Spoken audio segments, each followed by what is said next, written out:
You just launched a report entitled Getting Africa Ready for the Green Climate Fund.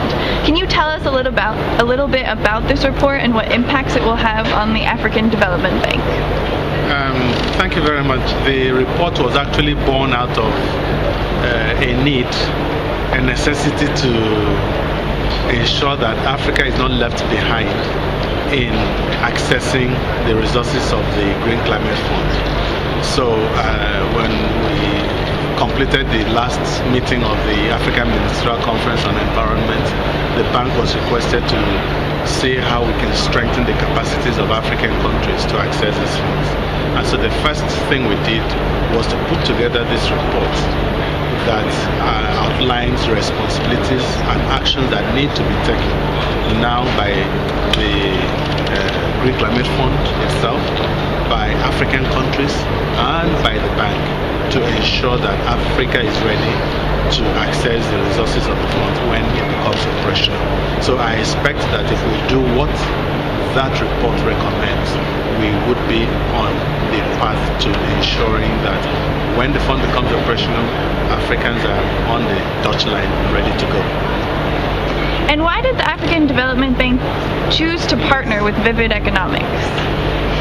Well, we've worked with Vivid Economics for a couple of years now, and sometimes we also want to make sure that we are not overly biased in the things that we do.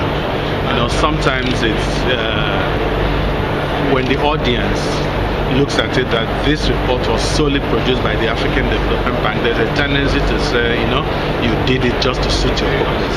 But we partner with an independent firm, you know, very sound economics firm, to be able to put together this document and also to provide some of the statistics and data that we need, that you know, people won't accuse the bank of being biased. At least there's some element of independence in the report. And is Africa ready for the Green Climate Fund? Africa, frankly, we are not ready. And that's the part that has worried the bank. That if you look at every fund that has been set up, whether it's the Global Environment Facility, Africa complains. Whether it's the Clean Development Mechanism, Africa complains. The Climate Investment Fund, Africa complains. We are determined to make sure we don't complain anymore, that we ensure that the Africans are ready. You know, and we have maybe 2 years to get ourselves ready, and I'm sure the bank will do what it needs to do to get the continent ready for that. And is it too late for action? No, it's not too late for action. The bank, the Green Climate Fund, most likely will not become operational in the next 2 years.